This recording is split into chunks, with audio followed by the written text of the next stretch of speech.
இந்த கூடுகையிலே கர்த்தருடைய வார்த்தையை கொடுக்கும்படி நான் தேவ சமூகத்திலே தரித்திருந்த போது கர்த்தரின் இருதயத்திலே கொடுத்த வேத பகுதி லூக்கா எழுதின சுவிசேஷம் 17ஆம் அதிகாரம் 26 முதல் 30 வசனங்கள். லூக்கா 17:26 முதல் 30 வசனங்களை. நோவாவின் நாட்களில் நடந்தது போல மனுஷகுமாரனுடைய நாட்களிலும் நடக்கும். நோவா பேழைக்குள் பிரவேசித்த நாள் வரைக்கும் ஜனங்கள் புசித்து குடித்தார்கள், பெண் கொண்டு கொடுத்தார்கள். ஜலப்பிரளயம் வந்து எல்லாரையும் அழித்து போட்டது. லோத்தினுடைய நாட்களில் நடந்தது போலவும் நடக்கும். ஜனங்கள் புசித்தார்கள், குடித்தார்கள், கொண்டார்கள், விற்றார்கள், நட்டார்கள், கட்டினார்கள். லோத்து சோதோமை விட்டு புறப்பட்ட நாளிலே வானத்திலிருந்து அக்கினியும் கந்தகமும் வருஷித்து எல்லாரையும் அழித்து போட்டது.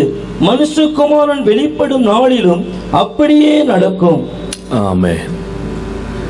நாம் வாசிக்க கேட்ட இந்த வேத பகுதி நம்முடைய இரட்சகராகிய இயேசு கிறிஸ்து கூறிய வார்த்தைகள்.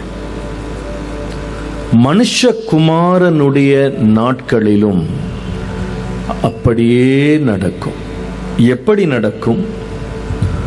நோவாவின் காலத்தில் சம்பவித்தது போல,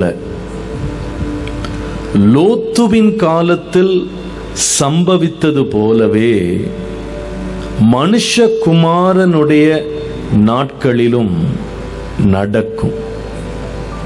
எப்படி நடக்கும்? எதிர்பாராத விதமாக, எதிர்பாராத நேரத்தில் சடுதியாக காரியங்கள் நடக்கும். ஒரு 8 நாளைக்கு முன்பாக மே மாதம் 21ஆம் தேதி 211 பயணிகள் சிங்கப்பூர் ஏர்லைன்ஸ் விமானத்தில்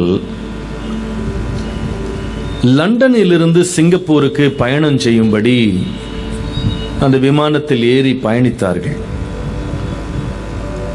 அதிலே இருந்த பயணிகளில் ஒருவர் 73 வயது நிரம்பிய ஒரு பிரிட்டிஷ்காரர். அவரை போல தங்களுடைய ஓய்வு நேரத்தை விடுமுறையில் மானிட்டர் கொஞ்சம் கம்மி பண்ணுங்க. ஓய்வு நேரத்தை அவங்க சிங்கப்பூர்ல கழிக்கிறதுக்காக குடும்பமாக அநேகர் அந்த விமானத்தில் பயணித்துக் கொண்டிருந்தாங்க.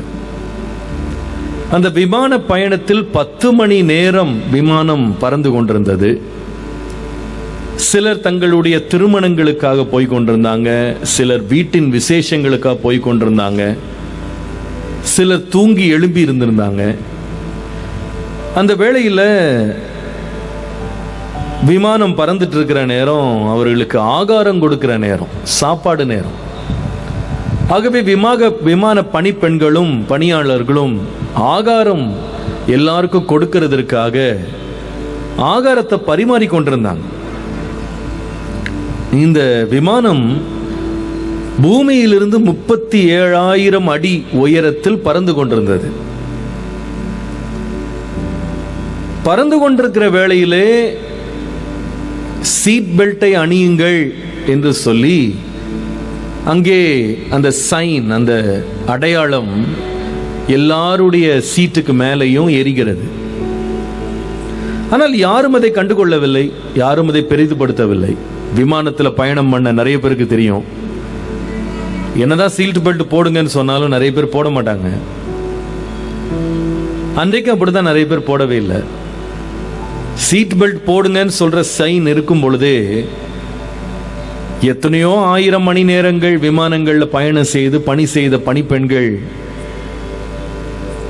நமக்கு எல்லாம் தெரியும் அப்படின்னு ஒரு தைரியத்துல ஆகாரத்தை சர்வ் பண்ணி கொண்டே இருக்கிறாங்க. எதுவுமே ஒரு பிரச்சனை வரும் போலவே தெரியல. ஆனால் யாருமே எதிர்பாராத ஒரு நேரத்தில் திடீரென்று அந்த விமானத்தில் ஒரு பயங்கரமான அசைவு ஏற்பட்டது. வானத்தில் ஒரு காற்றழுத்தம் ஏற்பட்டது. அந்த காற்றழுத்தம் மொத்தமாக 19 வினாடிகள் மட்டும்தான் நீடித்தது. வெறும் 19 செகண்ட்ஸ் அந்த டர்புலன்ஸ் இருந்தது. ஆனால் இந்த 19 செகண்ட்ல நடந்த அந்த டர்புலன்ஸ்ல விமானம் யாருமே எதிர்பார்க்காத நேரத்தில் கிட்டத்தட்ட 178 அடி அப்படியே கீழே விழுந்தது. அது விழுந்த போது யாரெல்லாம் சீட் பெல்ட் போடவில்லையோ, யாரெல்லாம் அந்த விமானத்தில் ரொம்ப சாவகாசமாக நடந்து கொண்டிருந்தார்களோ, அவர்கள் அத்தனை பேரும் இருக்கிற இடத்திலிருந்து தூக்கி வீசப்பட்டார்கள். விமானத்தினுடைய கூரையிலே போய் மண்டை இடித்தது. சிலர் முன்னிலிருந்து பின்பு வரைக்கும் பறந்து போனார்கள். விமான பணிப்பெண்கள் சூடாக ஆகாரம் கொடுத்து கொண்டிருந்தவர்கள் மேலேயே ஆகாரம் விழுந்தது. அவர்களும் மேலே உள்ள கூரை வரையிலும் வேகமாய் அடித்து கீழே மயங்கி விழுந்தார்கள். ஒருவர் மேல் ஒருவர் விழுந்தார்கள். பயங்கரமான அலறல் சத்தம். யாராலும் ஒன்று செய்ய முடியல, யாராலும் எதையும் காப்பாற்ற முடியல. ஒரு கொடுமையான ஒரு சூழ்நிலை அந்த இடத்துல நிலவினது. எல்லாருக்குள்ளே உயிர் பயம். அடுத்த நிமிடம் என்ன ஆகும் என்றே தெரியவில்லை. ஒரு சிலர் மேல் எல்லாருக்கும் கொடுப்பதற்காக நன்றாக சூடாக வைத்திருந்த காஃபி அப்படியே மேலே ஊற்றி தலை முதல் பாதம் வரைக்கும் அநேகருடைய முகம், கை, கால் என்று பல்வேறு பகுதிகளில் நெருப்பு காயம், அந்த தீ புண்பட்ட காயம் போல சுடுதண்ணியில அப்படியே வெந்து போயிருந்தாங்க. சிலர் கை கால்கள் உடைந்து போனது. அதிலே இந்த 73 வயது நிறைந்த இந்த பிரிட்டிஷ் மனிதன் மாரடைப்பிலே இறந்தே போனார். எல்லாம் முடிந்த பிறகு அந்த விமானி எப்படியோ அந்த விமானத்தை கட்டுக்குள்ளே கொண்டு இறங்க வேண்டிய இடம் சிங்கப்பூர். ஆனால் அவர் அதற்கு முன்பாகவே தாய்வான்ல இறங்கிட்டார். அவசரமாக இறங்கி பார்த்தால் பயணம் செய்த 220 பேர்ல 140 பேர் ஆஸ்பத்திரியில் அட்மிட் ஆகப்பட்டாங்க. ஒருவர் கூட நினைச்சு பார்க்கல இந்த மாதிரி இந்த பயணம் இந்த நேரத்தில் முடிவடையும், இவ்விதமான ஒரு வேதனை வரும், கை கால் உடையும், என் உயிரே போகும் என்று யாருமே நினைக்கவில்லை. நாம் வாசித்த லூக்கா 17ஆம் அதிகாரத்தின் 26 முதல் 30 வசனங்களில் நோவாவின் காலத்திலே இதே போல ஒரு சம்பவம் நடந்தது. எல்லாரும் அவரவர் வாழ்க்கையை நடத்தி கொண்டிருந்தாங்க. நாம் வாசித்த வேத பகுதி சொல்லுகிறது, அவர்கள் புசித்தார்கள், பெண் கொண்டார்கள், பெண் கொடுத்தார்கள். ஆனால் அவர்கள் எதிர்பாராத நேரத்திலே தப்பிக்க வழியில்லாத ஒரு காலக்கேடுக்குள்ளே ஒரு மகா பெரிய ஜலப்பிரளயம், வெள்ளம் அவர்களை எல்லாரையும் வாரி கொண்டு போனது. லோத்துவின் காலத்திலே அதே போல் நடந்தது. யாருமே எதிர்பார்க்கவில்லை. வேதம் சொல்லுகிறது, நாம் வாசித்த வேத பகுதியிலே வாசித்தோம், அவர்கள் புசித்துக் கொண்டிருந்தார்கள், அவர்கள் குடித்தார்கள், அவர்கள் வாங்கினார்கள், அவர்கள் விற்றார்கள், அவர்கள் நட்டினார்கள், அவர்கள் கட்டினார்கள். ஆனால் எதிர்பாராத நேரத்தில் வானத்திலிருந்து அக்கினியும் கந்தகமும் மேலிருந்து இறங்கி சோதோம் கொமோரா பட்டணத்தை முழுவதும் அழித்து போட்டது. யாரும் தப்பிக்க முடியவில்லை. இந்த 2 சம்பவங்களில்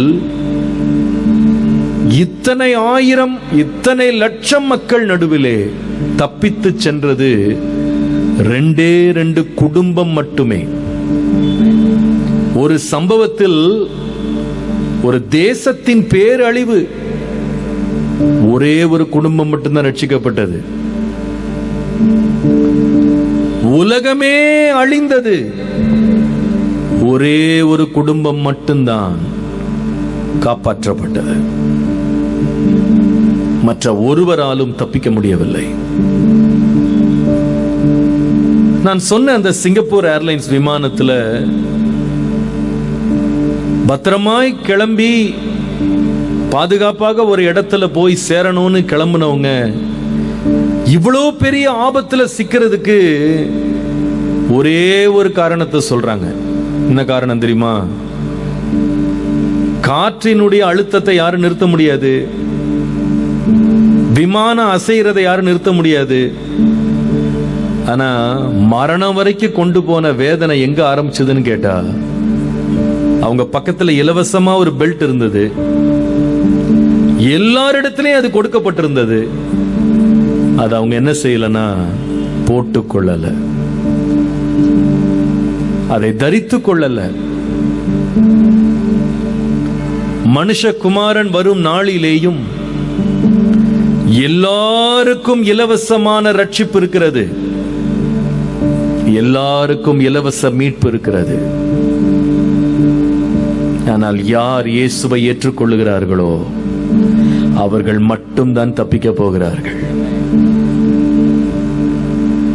நம்முடைய வாழ்க்கையில் பிரச்சனைகள், போராட்டங்கள் இதை போல நிச்சயமாய் வரும் என்பதில் சந்தேகம் இல்லை. எல்லாரும் போராட்டத்தை சந்திக்க போறாங்க. ஆனா அந்த போராட்டம் எப்படி வரும் தெரியுமா?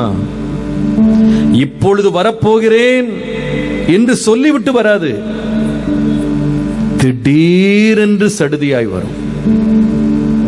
நம்முடைய இரட்சகராகிய இயேசு கிறிஸ்துவின் வருகையும் காலையோ மாலையோ எந்த நேரம் என்று அறியாத நேரத்திலே சடுதியாக அவர் வருவார். வேதம் சொல்லுகிறது, திருடன் வருகிறது போல அவருடைய வருகை இருக்கும். அவர் வரும்பொழுது சடுதியாய் நடக்க போகும் சம்பவத்தை சந்திக்க நாம் ஆயத்தமாய் இல்லை என்றால் பின்பு கண்ணீர் விட்டும் பிரயோஜனம் இல்லை. இன்னைக்கு மாலையில் இந்த வசனத்தை கர்த்தர் எனக்கு காண்பித்து இதை தியானிக்க கர்த்தர் வழிநடத்தின போது, ஆண்டவருடைய பிள்ளைகள் தங்கள் வாழ்க்கையிலே நடைபெற போகும் சடுதியான சம்பவங்களுக்கு அவர்கள் ஆயத்தமாய் இருக்க வேண்டும் என்று கர்த்தர் என்னோடு இடைப்பட்டார். பொதுவாகவே நாம் எதையுமே சடுதியாக நடக்க வேண்டும் என்று எதிர்பார்ப்பதில்லை, சடுதியாக நடக்கும் என்று நாம் ஆயத்தமாவதில்லை. ஏனென்றால் இன்றைக்குள்ள உலகத்தில் நாம் வாழ்கிறதெல்லாம் எப்படி இருக்கும், என்ன நடக்கும் எல்லாம் நமக்கு முன்னறிவிக்கப்படுகிறது. இந்த பட்டணத்தில் எப்ப மழை வரணும் அப்படின்றத திடீரென்று மழை வந்தது நம்ம சொல்ல மாட்டோம். வானிலை ஆராய்ச்சி ஒன்று வைத்து எப்ப மழை வரும், எந்த பகுதியில் மழை வரும் அவங்க கணிக்கிறாங்க. வெளிநாடுகளுக்கெல்லாம் போனீங்கன்னா இதை இன்னும் ரொம்ப மேம்படுத்தி வைத்திருக்கிறாங்க.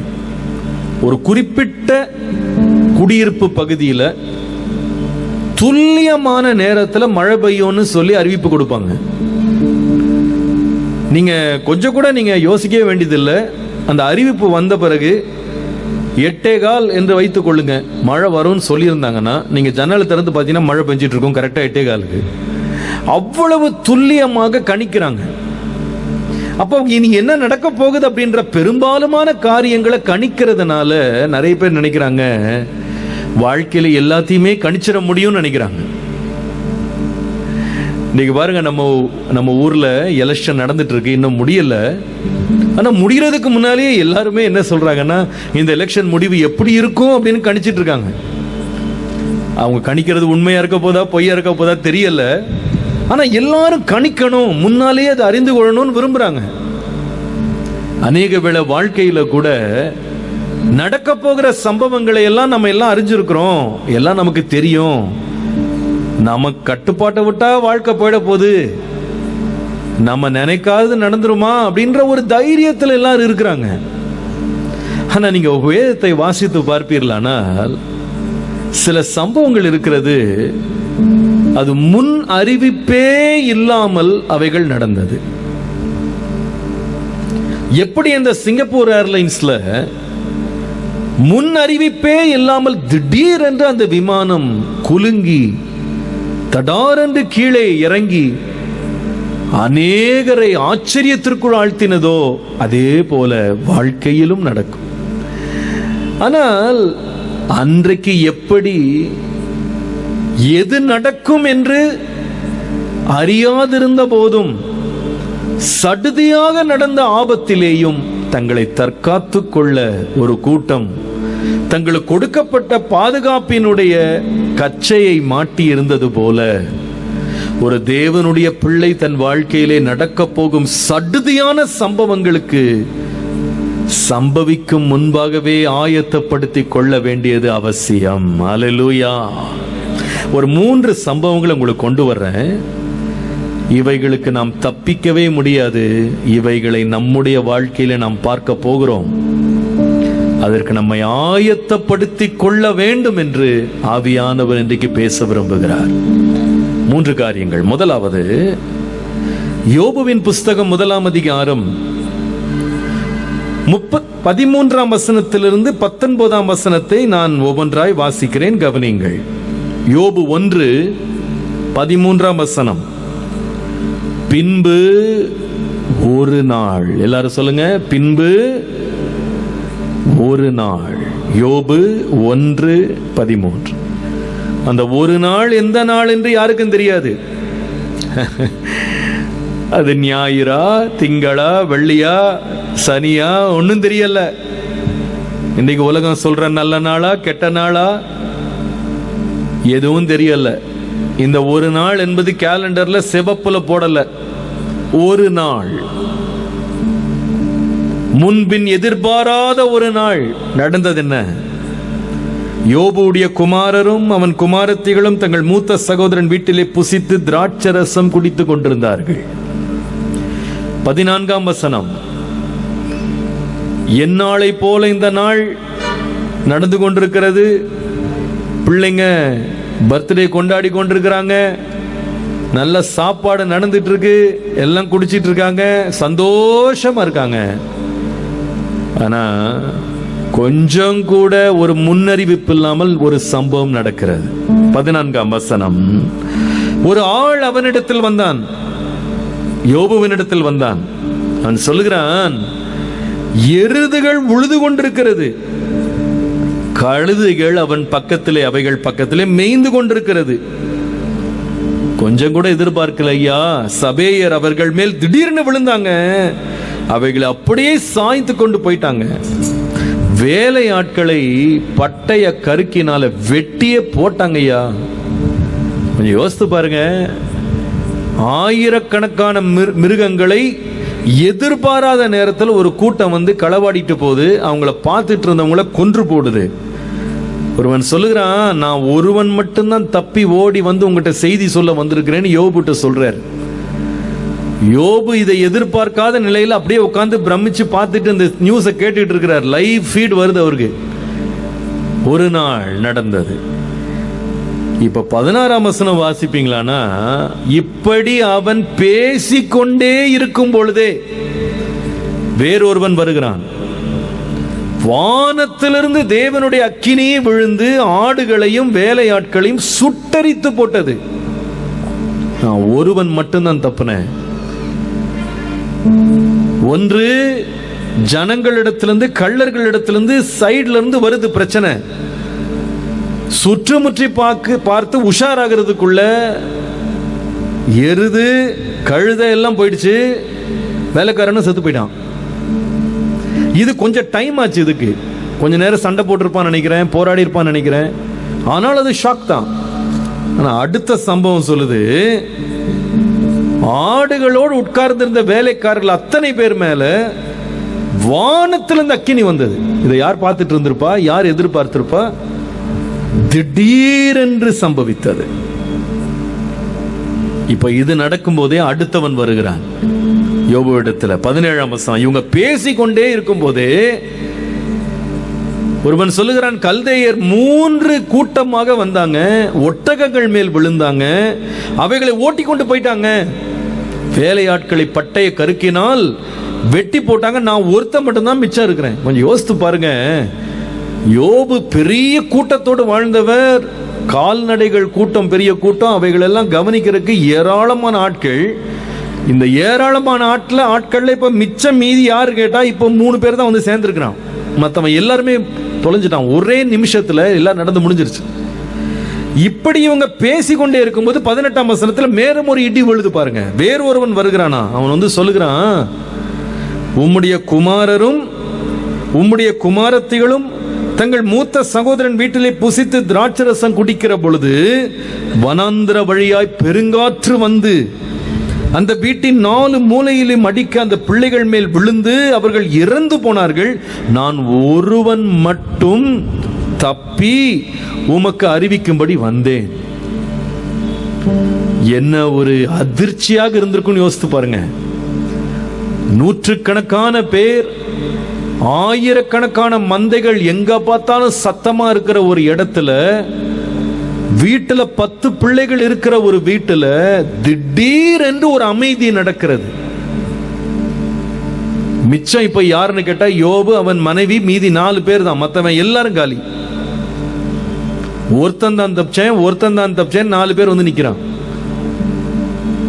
எவ்வளவு ஏக்கர் கணக்கு நிலத்துல இவன் ஆடு மாட வச்சிருந்தானோ, எத்தனை குடியிருப்புகள்ல மக்கள் வாழ்ந்துட்டு இருந்தாங்களோ தெரியல. இவன் வேலைக்காரங்க ஒரு நொடி பொழுதுல கூட்டம் மொத்தமா 6 மாறிடுச்சு. இவன் சற்றும் எதிர்பார்க்கவில்லை. ஆனால் 20ஆம் வசனம் தான் நாம் கவனிக்க வேண்டிய வசனம். இத்தனை பெரிய நஷ்டம், இத்தனை பெரிய அழிவு, இத்தனை பெரிய ஒரு இழப்பின் நடுவிலே இதையெல்லாம் தலைமை தாங்கி நிற்கிற இந்த யோபு எப்படி இதை எதிர்கொண்டான் பாருங்க. அப்பொழுது யோபு 20ஆம் வசனத்துல எழுந்திருந்து தன் சால்வையை கிழித்து தன் தலையை சரித்து தரையிலே விழுந்து பணிந்து, நிர்வாணியாய் என் தாயின் கற்பத்திலிருந்து வந்தேன், நிர்வாணியாய் அவ்விடத்திற்கு திரும்புவேன். கர்த்தர் கொடுத்தார், கர்த்தர் எடுத்தார், கர்த்தருடைய நாமத்திற்கு ஸ்தோத்திரம் என்றானாம். எங்க இது ஸ்தோத்திரம் பண்ற நேரமா? இது ஒரு சின்ன நஷ்டம் வந்தாலே நம்மளால துதிக்க முடியல, ஸ்தோத்திரிக்க முடியல. மீட்டிங்க்கு வர்ற வழியில வண்டி ஒரு சின்ன ஸ்கிராச் ஆச்சுனால நமக்கு மூட் ஆஃப் ஆயிடுது இல்லையா? நம்முடைய வஸ்திரத்தில் ஒரு சின்ன அழுக்குப்பட்டாலே நமக்கு மூடெல்லாம் போயிடுது. சுத்தமா போட்டு வந்த மீட்டிங் சேர்றதுக்குள்ள அழுக்கா போச்சு. என்ன சின்ன பொருள் நஷ்டம் வந்தாலே நம்மளால தாங்க முடியாது. இந்த மனுஷன் வாழ்க்கையே சூனியமா போச்சு. அது எப்படி நடந்ததுன்னா, கொஞ்சம் கொஞ்சமா இல்ல, எல்லாமே பயன்படுத்தப்பட்ட வார்த்தை சடுதியாய். திடீரென்று அவன் வாழ்க்கையில எதிர்பாராத நேரத்தில் இந்த நஷ்டமும் பேரழிவும் அவன் வாழ்க்கையில வந்தது. ஆனால் இவ்வளவு பெரிய காரியம் சடுதியாக நடந்தாலும் ஒரு மனிதன் கர்த்தரை பணிந்து கொள்ளுகிறான் என்றால் அதுல ஏதோ ஒரு விஷயம் இருக்கிறது. ஒரு மனிதன் இத்தனை பிரச்சனைகள் நடுவில், இத்தனை இழப்புகள் நடுவில், இத்தனை போராட்டங்கள் நடுவில் அவன் நிமிர்ந்து நிற்கிறான், அவன் அசைக்கப்படாமல் இருக்கிறான். அந்த நேரத்திலையும் கர்த்தர் மேல் கோபம் கொள்ளாமல், தேவனை பரிகசிக்காமல், தேவனை தூஷிக்காமல், குறை குற்றம் சொல்லாமல் அவன் வாயை திறந்து கர்த்தரை ஸ்தோத்திரிக்கிறான் என்றால் அதுல ஏதோ ஒன்று இருக்கிறது. என்ன தெரியுமா? அந்த விமானத்தில் எல்லாருமே பறந்து கொண்டிருந்த பொழுது, எல்லாம் அழிந்து கொண்டிருந்த பொழுது, எல்லாம் உடைந்து கொண்டிருந்த பொழுது, சீட் பெல்ட்டை போட்டு அப்படியே உட்கார்ந்து இருந்ததை போல இந்த யோபு அசையாம உட்கார்ந்து இருந்தான். ஏன் தெரியுமா? அந்த பெல்ட் வேற ஒண்ணுமே இல்லை. நீதிமொழிகள் 3ஆம் அதிகாரம் 25 முதல் 26 வசனம் சொல்லுகிறது, சடிதியான திகிலிலும் துஷ்டர்களின் பால் கடிப்பும் வரும்போது நீ அஞ்ச வேண்டாம். கர்த்தர் உன் நம்பிக்கையாயிருந்து உன் கால் சிக்கிக் கொள்ளாதபடி காப்பா.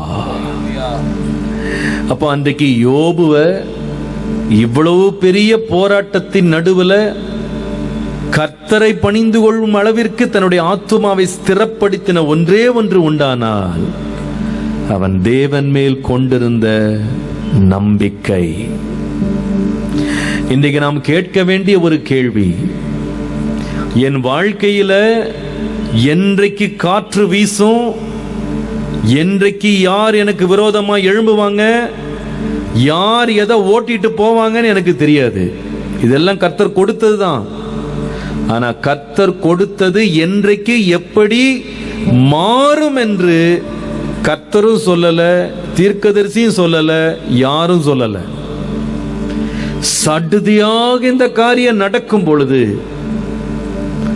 அசையாமல் கர்த்தருக்குள்ளே நிற்க தேவன் மேல் உள்ள ஆழமான விசுவாசம் உண்டா என்பதுதான் கேள்வி. இன்னைக்கு நிறைய பேர் கர்த்தர் மேல் நம்பிக்கை வைக்கிறது எப்போ அப்படின்னு கேட்டா, தேவனை நிறைய பேர் இன்றைக்கு 108 மாதிரி வைத்திருக்கிறாங்க. இந்த 108 எப்ப ஞாபகத்துக்கு வரும் தெரியுமா? வீட்டுல ஒருத்தருக்கு ஆபத்து வந்துருச்சுன்னா அப்பதான் 108 ஞாபகத்துக்கு வரும். ஏதாவது ஒரு விபத்து வந்துட்டா உடனே 108 ஞாபகம் வரும். அது வரைக்கும் அந்த ஞாபகம் வரவே வராது. இன்னைக்கு நிறைய பேர் ஆண்டவரை கூட ஒரு எமர்ஜென்சி நம்பர் மாதிரி தான் வச்சிருக்கிறாங்க. இன்னைக்கு பிள்ளைங்க பரீட்சைக்கு போறாங்க அப்படின்னா உடனே பக்தி மயமாயிடுறாங்க. வியாபாரம் துவங்குற நேரம் கர்த்தர் மேல நம்பிக்கை தான். ஏதாவது நஷ்டம் வருது, கடன் ஆகுது, வியாபாரம் நடக்க மாட்டேங்குது, உடனே எமர்ஜென்சி நம்பரத்தோடு அப்படின்னு தான் கர்த்தரை வச்சிருக்கிறாங்க. அப்படி நம்பிக்கை வந்து இன்றைக்கு எமர்ஜென்சி லெவல்ல தான் இருக்கு. கர்த்தர் மேல் அவங்களுக்கு உறுதியான நம்பிக்கை கிடையாது. அது வரைக்கும் தேவனை நினைக்காதவங்க பிரச்சனை வரும்போது மட்டும்தான் நினைக்கிறாங்க. ஒரு முறை ஒரு இடத்துல ஒரு கட்டிடத்தை கட்டி கொண்டிருந்தாங்க. அதுல 15வது மாடியில ஒரு மனிதன் மேல உட்கார்ந்து வேலை செய்து கொண்டிருந்தான். அவன் வேலை செய்து கொண்டிருக்கும் போது மேலிருந்து அவன் அடித்து கொண்டிருந்த சுத்தியல் மேலிருந்து கீழே விழுந்துருச்சு. 15 மாடியிலிருந்து கீழே விழுந்துருச்சு. கீழே நிறைய பேர் நடந்து போயிட்டு இருந்தாங்க. யாருமே அதை கவனிக்கல. இவன் மேல இருந்து இவன் சத்தம் போடுறான், நான் வெளியில அப்படியே பெல்ட்டை போட்டு உட்கார்ந்து இருக்கிறேன், எனக்கு கீழே இறங்கி வர முடியாது, உடனே யாராவது இந்த சுத்தியலை எனக்கு மேல அனுப்புங்கன்னு சொல்லி அவன் மேல இருந்து கத்துறான். ஆனா யாருமே அவன் காதுல விழல, அவங்களுக்கு கேட்கலையா, அவன் கவனிக்கலையா தெரியல. எல்லாரும் பிஸியா போயிட்டு இருக்காங்க. அப்ப இவங்களை எப்படி இவங்க கவனத்தை திருப்புறது அப்படின்னு இவனுக்கு புரியல. கத்தி கத்தி கத்தி அவன் சோர்ந்து போய் நினைத்தானா, இவங்க கவனத்தை நம்ம பக்கம் திருப்புறதுக்கு ஏதாவது செய்யலாம்னு சொல்லிட்டு அவன் என்ன செய்தான்னா, தான் கையில ஒரு 10 ரூபாய் நோட்டு ஒன்று இருந்துதான். அந்த 10 ரூபாவை நல்லா மடிச்சு அதை ஒரு கல் மேல அப்படி கட்டி மேல இருந்து அந்த சுத்தியல் பக்கமா விழுற மாதிரி அந்த 10 ரூபாவை கொண்டு போட்டானா. அப்ப அவன் நினைத்தானா, இந்த 10 ரூபாவை பார்த்தாலும் யாராவது வந்து மேல அண்ணாந்து பார்ப்பாங்க, சுத்தியலை மேல அனுப்பி விடுவாங்கன்னு நினைச்சான். இந்த 10 ரூபாய் கரெக்டா அது பக்கத்திலே வந்து விழுந்தது. ஒருவன் வேகமா அந்த பக்கம் வந்தான். 10 ரூபாவை பார்த்ததுதான் ஒரே சந்தோஷம் ஆயிட்டான். இன்னைக்கு யார் கண்ணில் முழிச்சனோ தெரியலையே, எனக்கு ராசி அடிச்சிருக்குன்னு சொல்லி 10 ரூபாய் எடுத்து பாக்கெட்ல போட்டு போயிட்டான். இவன் மேல இருந்து கத்துறான், எனக்கு சுத்தியலை கூட சுத்தியலை கூடன்னு. அவன் கேட்கற மாதிரிலாம் அவன் 10 ரூபாய் எடுத்து பாக்கெட்ல போட்டு போயிட்டான். அப்ப இவன் நினைத்தானா, 10 ரூபாய் போட்டா யாரும் பார்க்க மாட்டேங்கிறாங்க, கொஞ்சம் அதிகமா போடலாம் அப்படின்னு 20 ரூபாய் மடிச்சு போட்டானா. அதுவும் வந்து விழுந்துச்சு. இன்னொருத்தன் அந்த பக்கம் வந்தான். அவன் அந்த 20 ரூபாய் பார்த்த உடனே அவன் மனசுக்குள்ள நினைச்சுக்கிட்டானா, இன்னைக்கு நான் என்ன புண்ணியம் பண்ணனோ தெரியல, வெளியே போய் டீ குடிக்கலாம்னு நினைச்சேன், கரெக்டா 10 ரூபாய் வந்து விழுந்திருக்கு அப்படின்னு அவன் பாக்கெட்ல எடுத்து போட்டு அவன் போயிட்டான். இவனுக்கு பொறுமை போயிருச்சு. இவன் நினைச்சானா, சரி ஒரு 50 ரூபாய் போடலாம், அப்பமாவது பாப்பாங்க. 50 ரூபாய் போட்டான். 3வது ஆளும் வந்து அந்த 50 ரூபாய் கண்ணு மேல எடுத்து ஒத்திட்டு பாக்கெட்ல வச்சுட்டு போயிட்டான். இப்ப இவனுக்கு என்ன செய்யன்னு தெரியல. என்ன செய்தான் தெரியுமா? அடுத்தது அந்த பக்கமா யாராவது ஒரு ஆள் வர்றதுக்காக காத்துக்கிட்டே இருந்தான். காத்துக்கிட்டே இருந்துட்டு ஒரு சின்ன கல்லை எடுத்து அவன் தலை மேல விழுற மாதிரி போட்டான். தலையில கல்லு விழுந்துச்சு பாருங்க. உடனே எட்டி பார்த்தானா மேல, யார் இது கல்ல போட்டது? இன்னைக்கு நிறைய பேர் ஆண்டவரை கூட இப்படிதான் பாக்குறாங்க. 10 ரூபா விழுந்தா பாக்கெட்ல போட்டு போயிடுறது. 20 ரூபா விழுந்தா பாக்கெட்ல போட்டு போயிடுறது, ஆசீர்வாதம் வந்தா கிளம்பி போயிட்டே இருக்கிறது. பிரச்சனை வந்துச்சு, ஆண்டவரே நம்ம கண் இல்லையா, எங்க இருக்கிறீர்? அப்பதான் ஆண்டவரை பற்றிய என்ன வருது, நினைப்பு வருது. அவங்க நம்பிக்கை எல்லாம் அது வரைக்கும் தான். அந்த பிரச்சனை தீர்ந்துச்சோ அவங்க நம்பிக்கையும் வாடி போயிடும். ஆனா யோபு இப்படி பிரச்சனை வந்ததுனால கர்த்தரை நம்பல. பிரச்சனை வராதுக்கு முன்பதாகவே கர்த்தர் மேல் உறுதியாய் நம்பிக்கை உள்ளவனாய் இருந்தான்.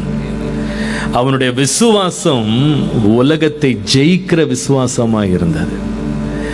எத்தனை போராட்டங்கள் வந்தாலும் அவனை அசைக்க விடாமல் அவனை உறுதியாக பார்த்தது என்னன்னா அந்த விசுவாசம்.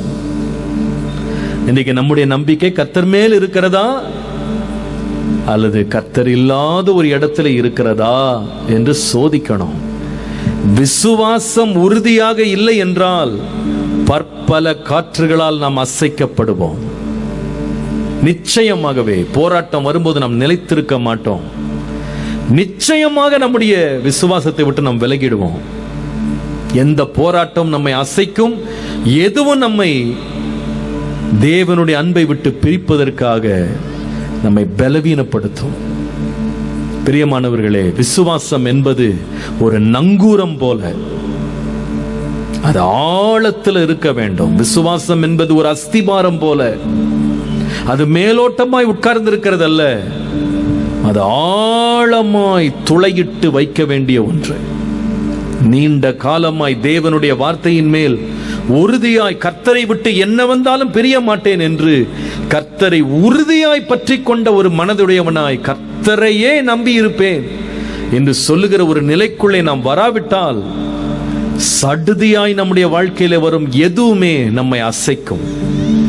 இதை நான் தியானித்துக் கொண்டிருக்கும் பொழுது கர்த்தரினுடைய கவனத்தை நேராக 2 ராஜாக்கள் பக்கத்திலே ஆண்டவர் திருப்பினார். 2 ராஜாக்கள் 18ஆம் அதிகாரத்திலே ஒரு நல்ல சம்பவம் ஒன்று இருக்கிறது. 1ஆம் வசனத்திலிருந்து வாசிப்பீர்கள். ஆனால் ஒரு பின்னணி அங்கே எழுதப்பட்டிருக்கிறது. அங்கே நடக்கிறது என்னவென்றால், இஸ்ரவேலின் ராஜாவாக ஓசேயா என்பவன் ஆண்டு கொண்டிருக்கிறான். அவனுடைய 3ஆம் வருஷத்திலே, ஆளுகை செய்த 3ஆம் வருஷத்துல யூதா ராஜ்யபாரத்துல எசேக்கியா என்பவன் ராஜாவாக மாறுகிறான். இது உங்களுக்கு தெரியும் நான் நினைக்கிறேன். ரெகோபேயாமின் காலத்துல சாலமோன் நன்றாக சமாதானத்துக்குள்ள வைத்திருந்த இஸ்ரவேல் தேசம் 2ஆக பிரிகிறது. ராஜ்யம் 2ஆக பிரிகிறது. ஒன்று இஸ்ரவேலாகவும் இன்னொன்று யூதாவாகவும் பிரிகிறது. 2 பேரும் யூதர்கள் தான், ஆனா 2ஆ பிரிஞ்சிடறாங்க. இப்ப ஒரு பக்கம் பாத்தீங்கன்னா இஸ்ரவேல் அப்படின்ற தேசமாக நிக்குது. அதுக்கு ஒசேயா என்பவன் ராஜாவாக நிற்கிறான். 3 வருஷம் அரசாட்சி செய்து கொண்டிருக்கும் போது யூதாவில் எசேக்கியா ராஜாவாக மாறுகிறான். இப்போ என்ன நடக்குன்னு கேட்டா, இந்த எசேக்கியா ராஜா ராஜாவாகும் போது அவனுக்கு 25 வயது தான் என்று சொல்லி 2ஆம் வசனத்துல வாசிக்கிறோம். எருசலேமிலே 29 ஆண்டுகள் அவன் அரசாட்சி செய்கிறான். அவனை குறித்து ஆவியானவர் எழுதுகிறார் பாருங்க, 3ஆம் வசனத்துல, அவன் தன் தகப்பனாகிய தாவீது செய்தபடியெல்லாம் கர்த்தரின் பார்வைக்கு செம்மையானதை அவன் செய்தான். அவன் மேடைகளை அகற்றினான், சிலைகளை தகர்க்கிறான், விக்கிரக தோப்புகளை வெட்டுகிறான், மோசே பண்ணியிருந்த வெண்கல சர்ப்பத்தை உடைத்து போட்டான். ஏனென்றால் அந்த நாட்களில் ஜனங்கள் அதற்கே பூஜை பண்ண ஆரம்பிச்சிட்டாங்க. அதை உடைத்து நொறுக்கி போடுகிறான்.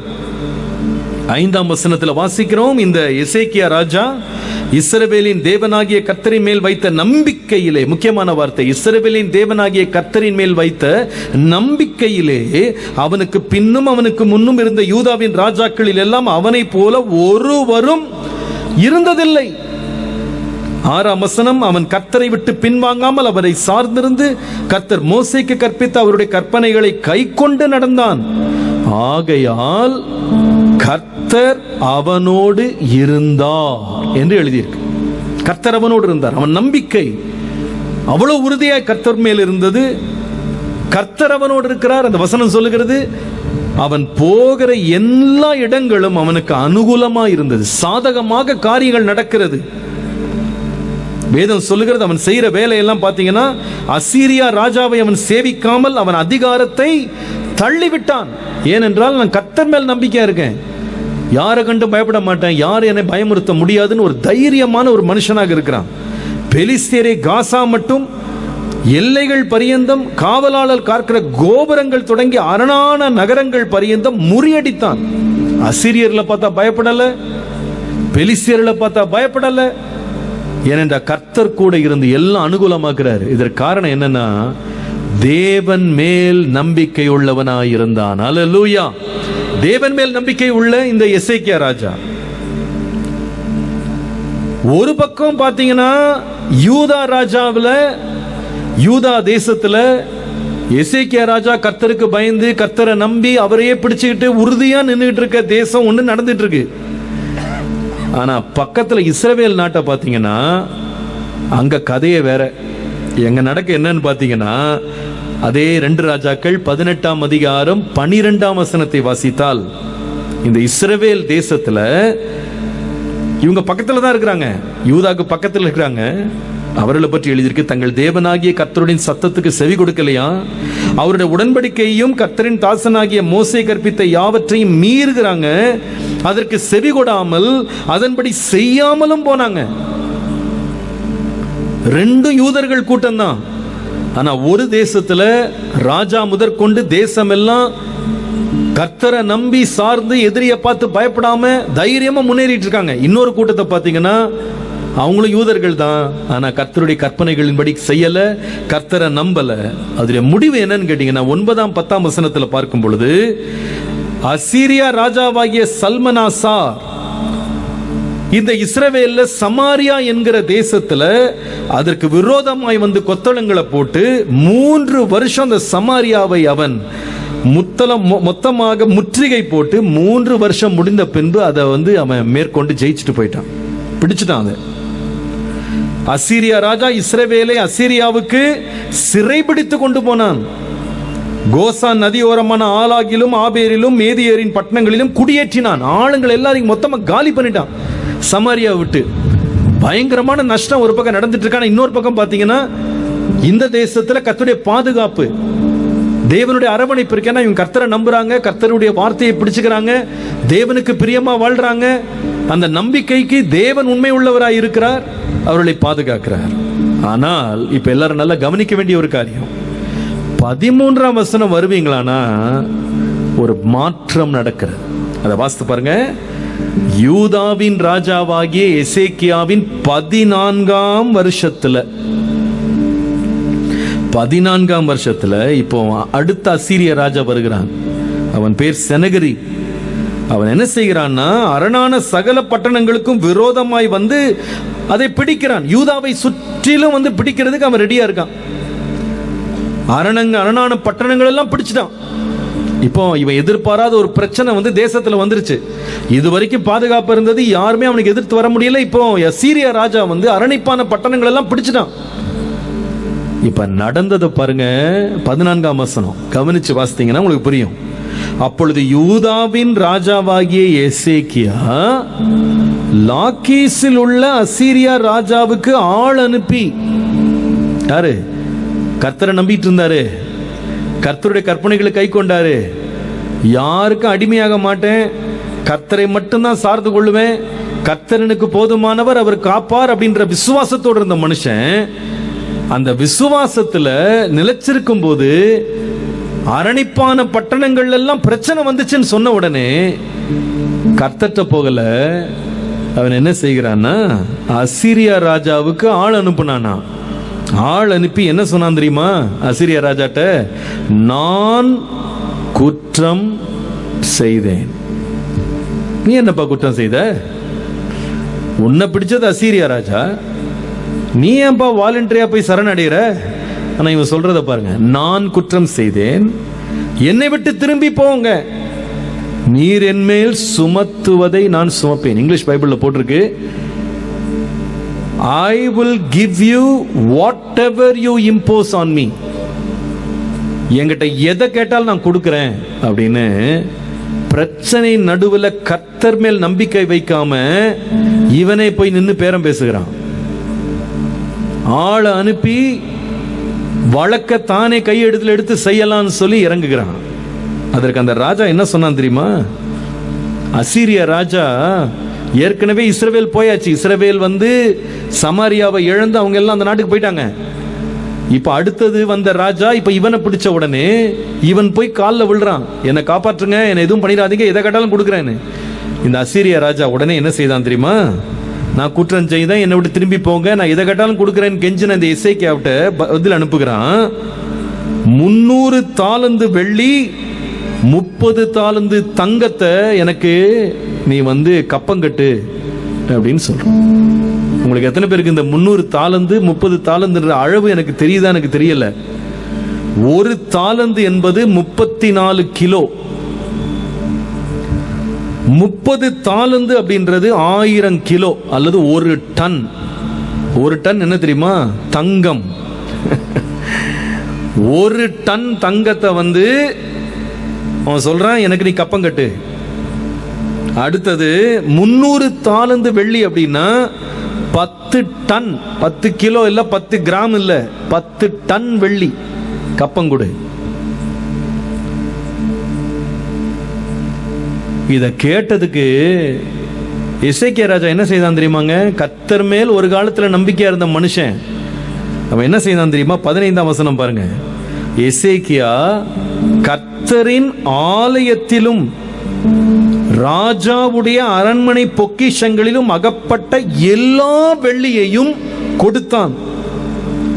அக்காலத்திலே யூதாவின் ராஜாவாகிய எசேக்கியா கர்த்தருடைய ஆலய கதவுகளில் நிலைகளில் தான் அழுத்தி இருந்த பொன் தகடுகளை கழற்றி அவைகளை அசீரியா ராஜாவுக்கு அனுப்பினானாம்.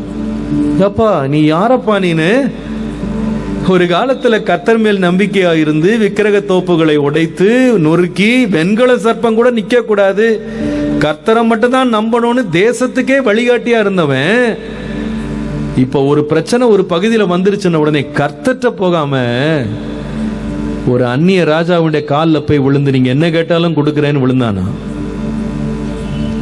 அவன் கேட்டது 1 டன் தங்கம், அவன் கேட்டது 10 டன் வெள்ளி. இவன் கொடுத்த என்ன தெரியுமா? மொத்த கஜானாவையும் காலி பண்ணி கொடுத்துட்டானா. கேட்டதையும் கொடுப்பேன், இன்னும் கொஞ்சம் எக்ஸ்ட்ராவும் தரேன், இனிமே பிரச்சனைக்கு வராதுன்னு சொல்லி கொடுக்க இவர் க்ளோஸ் பண்ணலாம் டீல்னு ட்ரை பண்றாரு. எந்த அளவுக்கு போயிட்டான்னு கேட்டா, ஆலயத்தில் உள்ள பொக்கிஷங்கள், ஆலயத்தின் கதவுல இவனே ஒரு காலம் கர்த்தருக்கு காணிக்கையாக கதவு மேல எல்லாம் முலாம் பூசி தங்கத்தினால பூசி வச்சிருந்தானா, அதை கழற்றி இவன் சொந்த வழியில பிரச்சனையை முடிக்கணும்னு சொல்லி கர்த்தர்கிட்டயே ஆலோசனை கேட்காம அந்நிய ராஜாட்ட கொண்டு கொடுத்து அனுப்பியிருக்கான். இப்படி கொடுத்த உடனே அவன் நினைச்சிருப்பான் மனசுல, பிரச்சனையை முடிச்சிட்டோம், நம்ம ரொம்ப பெரிய சாமர்த்தியசாலி, தங்கமும் வெள்ளியும் போனாலும் பிரச்சனையை க்ளோஸ் பண்ணிட்டோம், சமாதானம் வந்துருச்சு, ராஜாட்ட நம்ம சமரசம் பண்ணி நம்ம நாட்டை காப்பாத்திட்டோம்னு இவர் நினைச்சாரு. நடந்தது என்ன தெரியுமா? இந்த அசீரிய ராஜா எவ்வளவு பெரிய தந்திரசாலின்னு கேட்டா, சுற்றிலும் ஆளுங்களை கூட்டி நிறுத்திட்டு இவ்வளவு தங்கத்தையும் பொண்ணையும் கேட்டு வாங்கி கேட்காதையும் வாங்கிட்டு போயிட்டு, நீங்க தொடர்ந்து 17ஆம் வசனத்துல படித்தீங்கன்னா, இதே அசீரியா ராஜா லாக்கீஸிலிருந்து தாத்தான், ரப்சரி, ரப்சேக்கே போன்ற பெரிய சேனையோடு எருசலேமுக்கு திருப்பி ஒரு சேலை அனுப்புறாங்க. கர்த்தரை நம்பாம நம்முடைய சுயத்தையும் நம்முடைய புயத்தையும் நம்புனா பிரச்சனை ஓஞ்சிரும் மட்டும் நினைக்காதீங்க. முதல்ல பிரச்சனை எங்க இருந்துச்சுன்னா, தூரத்துல ஏதோ பட்டணத்துல அரணிப்பான பட்டணங்களை பிடிச்சிட்டு இருந்தாங்க. இப்ப பிரச்சனை எங்க வந்துருச்சுன்னு கேட்டா, இவர் தலைநகரமா உட்கார்ந்துருக்காரு பாருங்க, எருசலேமை சுற்றி வளைக்கிறதுக்கு பெரிய சேனையை இந்த தங்கத்தையும் வெள்ளியும் வாங்கின ராஜா அனுப்பி விட்டான். இப்ப இவர் மிரள்றாரு, இருக்கிற பொண்ணையும் கொடுத்துட்டேன், வெள்ளியும் கொடுத்துட்டேன், புத்தியும் யூஸ் பண்ணிட்டேன், யுக்தியும் யூஸ் பண்ணிட்டேன், பணத்தையும் யூஸ் பண்ணேன், பலத்தையும் யூஸ் பண்ணேன். தனக்கு இருந்த ஞானம் எல்லாம் பைத்தியமாக மாறினது. இப்ப கொடுக்கறக்கு ஒண்ணும் இல்லை. இப்ப அவன் பொன்னையும் கேட்கல, வெள்ளியும் கேட்கல, நாட்டை கொடுன்றான். உன் தலைநகரை கொடு என்று ஆட்களை நிறுத்துறான். இவனுக்கு என்ன செய்ய தெரியாம விழித்துட்டு இருக்கும் போது எதிரி வந்து பாருங்க, இவன் முதல்ல தனி ஆளா போய் ராஜாட்ட செய்தி சொன்னான். இப்ப ராஜா என்ன செய்தானா, எபிரேய பாஷையிலேயே இவனுடைய நாட்டு மக்கள்கிட்டயே பேசினான். அவன் பேசின ஒன்றுமே கேட்பதற்கு இனிமையா இல்லை. அவங்க எல்லாரும் பரிகாசமா பேசினாங்க. என்ன பேசினாங்கன்றதை 28ஆம் வசனத்துல படிக்கிறோம். ரப்சாக்கே நின்று கொண்டு யூத பாஷையிலே உரத்த சத்தமாய் அசீரியா ராஜா சொல்றதை கேளுங்கன்னு சொல்லி 29ஆம் வசனத்துல, எசேக்கியா உங்களை ஏமாற்றாதபடி வஞ்சியாதபடி பார்த்துக்கிடுங்க, அவன் உங்களை என் கையிலிருந்து தப்புவிக்க மாட்டான், கர்த்தர் நம்மை நிச்சயமாய் தப்புவிப்பார், இந்த நகரம் அசீரியா ராஜாவின் கையில் ஒப்பு கொடுக்கப்படுவதில்லை என்று அவன் சொல்லி எசேக்கியா உங்களை கர்த்தரை நம்ப பண்ணுவான், அதற்கு இடங்கொடாதிருங்கள் என்று ராஜா சொல்கிறார். இப்ப யார சொல்லி விடுறது? அந்நிய ராஜா செய்தி கொடுக்கிறார். இப்போ என்ன செய்தி கொடுக்கிறாரா? ராஜாவுக்கு தேவன் மேல் நம்பிக்கை போயிடுச்சு. ஆனா என்ன சொல்லுவார்னு கேட்டா, கர்த்தரை நம்புங்க கர்த்தரை நம்புங்கன்னு சொல்லுவாராம். இவருக்கு நம்பிக்கை இல்லை. ராஜாவுக்கு இருந்த நம்பிக்கை போய் இவர் பணத்தை வச்சு விளையாடிக்கிட்டு இருக்காரு இப்போ. ஆனா ஜனங்களுக்கு வேற என்ன சொல்லுவாரா? கர்த்தரை நம்புங்க கர்த்தரை நம்புங்க. அந்நிய ராஜா சொல்றான், அவன் சொல்றதெல்லாம் கேட்டு ஏமாந்துடாதீங்க, நான் தான் உங்களை பிடிக்க போறேன், மரியாதை எல்லாத்தையும் என்கிட்ட கொடுத்துட்டு போங்க. இந்த வார்த்தைகள் எசேக்கியாட்ட வந்தபோது, நீங்கள் 2 ராஜாக்கள் 19ஆம் அதிகாரம் 1ஆம் வசனம் வாசித்தீங்கன்னா, இப்பதான் இந்த எசேக்கியாவுக்கு புத்தி வந்தது. வேதம் சொல்லுகிறது, இந்த வார்த்தைகளை கேட்டவுடனே வஸ்திரங்களை கிழித்து கொண்டு இரட்டை உடுத்தி கொண்டு கர்த்தருடைய ஆலயத்துக்குள்ளே அவன் பிரவேசித்தான். தேவனை தேடினான்.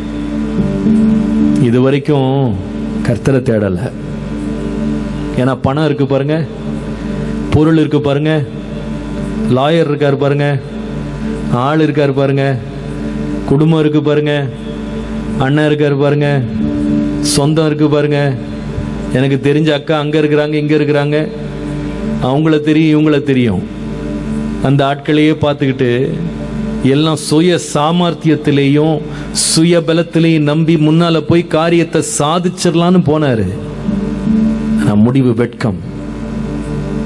இப்ப வந்து கர்த்தருடைய ஆலயத்தில் அழுறாரு, ஆண்டவரே, ஒரு காலத்துல என்ன போல உம்மை நம்பினவங்க யாருமே கிடையாது, ஆனா நான் 14 வருஷம் வச்சிருந்த நம்பிக்கையை ஒரு பிரச்சனையில விட்டனே ஆண்டவரே, என் நம்பிக்கையை திரும்பவும் பக்கம் திருப்புறேன், என்னோட பேசும் ஐயா, நான் என்ன செய்யணும் என்று அவன் கதறினான்.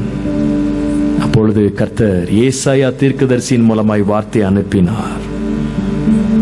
அவர் சொல்லுகிறார், நீங்கள் 6ஆம் வசனத்திலிருந்து வாசிக்கும் போது, அசீரியா ராஜாவின் ஊழியக்காரர் என்னை தூஷித்துனும் நீ கேட்டதுமான வார்த்தைகளினாலே பயப்பட வேண்டாம். ஒரு செய்தியை கேட்டு தன் தேசத்துக்கு திரும்பி போகும்படி என் ஆவியை அவனுக்குள் அனுப்பி அவன் தேசத்திலே பட்டயத்தால் விழப் பண்ணுவேன் என்று கர்த்தர் சொல்றாருன்னு கர்த்தர் இப்ப வார்த்தை அனுப்பினார். முடிவு என்னவென்று 35ஆம் வசனத்தில் வாசிக்கும் போது, கர்த்தருடைய தூதன் ஒரே ஒருவன் புறப்பட்டு வந்து 1,85,000 பேரை கொன்று போட்டான். 36, 37 வசனங்கள்ல இப்படி கர்த்தரை நம்புறதை பற்றி பரிகாசம் செய்த அவனுடைய சத்துருவும் நினிவேயின் பட்டணத்துல தன்னுடைய தெய்வத்தை ஆராய்த்து கொண்டிருக்கிற போதே கொல்லப்பட்டு மரித்தான். இதெல்லாம் யார் செய்தது தெரியுமா? பொன்னு செய்ய முடியாதது, வெள்ளி செய்ய முடியாதது, கர்த்தரே நின்று செய்தார். ஹல்லேலூயா. சடுதியா பிரச்சனை வரும்போது நீங்க நிக்கணுமா? சடுதியா போராட்டம் வரும்போது நிக்கணுமா? ஐயா, உங்ககிட்ட இருக்கிற தங்கத்தை பார்த்து என் பலன்னு சொல்லிடாதீங்க, வெள்ளிய பார்த்து என் நம்பிக்கைன்னு சொல்லிடாதீங்க, சுற்றி இருக்கிற மனிதர்களை பார்த்து உங்களை நம்புவேன்னு சொல்லிடாதீங்க. ஒரே வார்த்தை சொல்லுங்க, உம்மையே நம்புவே. ஹல்லேலூயா. நம்புவே இயேசுவை, நம்புவே இயேசுவை நம்புவே, இயேசுவை நம்புவே, இயேசுவை காக்கும் கரங்கள் உண்டெனக்கு காத்திடுவா கிருபையாலே, காக்கும் கரங்கள் உண்டெனக்கு காத்திடுவார் கிருபை. கரங்களை உயர்த்தி நம்புவே, இயேசுவை ஓ நம்புவே, இயேசுவை நம்புவே, இயேசுவை நம்புவே, இயேசுவை. இந்த வசனத்தை கேட்டுக்கொண்டிருக்க உங்க வாழ்க்கையில சடுதியாக ஒரு புயல் வீசி இருக்கா? சடுதியாக ஒரு போராட்டம் வந்துருச்சா? எதிர்பாராத நேரத்துல நீங்க எதிர்பாராத ஒரு செய்தியினால் தாக்கப்படும் போது உறுதியாய் உங்களை பிடிக்கக்கூடிய ஒன்றே ஒன்று பணமும் பொருளும் மனுஷனுடைய புயமும் அல்ல, கர்த்தரே உங்கள் நம்பிக்கையாய் இருந்தா அசைக்கப்பட மாட்டீங்க. ஹல்லேலூயா. கர்த்தரை நம்புகிறவன் அசையாத சீயோன் பர்வதம் போல என்றென்றும் இருப்பான். கர்த்தரை நம்புகிறவனோ செழிப்பான். இன்னைக்கு நிறைய பேரு முதல்ல ஆரம்பிக்கும் போது கர்த்தரை நம்பிதான் ஆரம்பிச்சீங்க, கர்த்தரை சார்ந்து கொண்டீங்க. ஆனா 14 வருஷம் கழிச்சு எசேக்கியாவை போல மாம்ச புயத்தை நம்புறீங்க. நீங்க நம்ப ஆரம்பித்த போது காரியம் புதியது, பழக்கம் இல்லை, எப்படி வாழ்க்கையை நடத்தணும்னு தெரியல. அப்ப கர்த்தாவே கர்த்தாவே கர்த்தாவே நீங்க வியாபாரம் துவங்கும் போது கர்த்தாவே கர்த்தாவே கர்த்தாவேன்னு ஜெபம் பண்ணீங்க, அவரை ரொம்ப நம்புனீங்க. இப்ப எல்லாம் வந்துருச்சு பாத்தீங்களா? 14 வருஷம் அனுபவம். இப்போ எடுத்து கொடுக்க 1 டன் கோல்டு இருக்கு பாத்தீங்களா? எடுத்து கொடுக்க 10 டன் வெள்ளி இருக்கு பாருங்க. இனி கர்த்தர் எதுக்கு நமக்கு தேவை? இந்த டன் கோல்டு இருக்கு, அது போதும். ஆண்டவர் உங்களுக்கு ஒரு பாடமே சொல்லி கொடுப்பாரு. நீ டன்னு கோல்டுனா கூடு, நீ டன்னு வெள்ளினா கூடு, நான் தலையிடுற வரைக்கும் உன் பிரச்சனைக்கு முடிவு வராது. ஆண்டவரே, உம்மை அன்றி வேறு ஒரு ஆதரவுக்கு கீழே நான் போக மாட்டேன்பா, உம்மையே நம்புவேன். எத்தனை பேர் இன்னைக்கு மாலையில சொல்லுவீங்க கர்த்தரை மாத்திர நம்புவோம்? ஹல்லேலூயா. கர்த்தரை நம்பியே ஜீவிப்போம், கவலை கஷ்டங்கள் தீர்ந்திடும், கைவிடா காத்திடும் பரமனின் கரங்களை நாம் பற்றிக் கொள்வோம். கைவிடா காத்திடும் பரமனின் கரங்களை நாம் பற்றிக் கொள்வோம். ஜீவதேவன் பின் செல்லுவோம், ஜீவ ஒளிதனை கண்டடைவோம். மனதின் காரிருள் நீங்கிடவே மாசமாதானம் தங்கும். கர்த்தரை நம்பிய ஜீவிப்போம், கவலை கஷ்டங்கள் தீர்ந்திடும், கைவிடா காத்திடும் பரமனின் கரங்களை நாம் பற்றிக் கொள்வோம். கைவிடா காத்திடும் பரமனின் கரங்களை நாம் பற்றிக் கொள்வோம். ஹல்லேலூயா. முதலாவது எது சடுதியா வரும் தெரியுமா?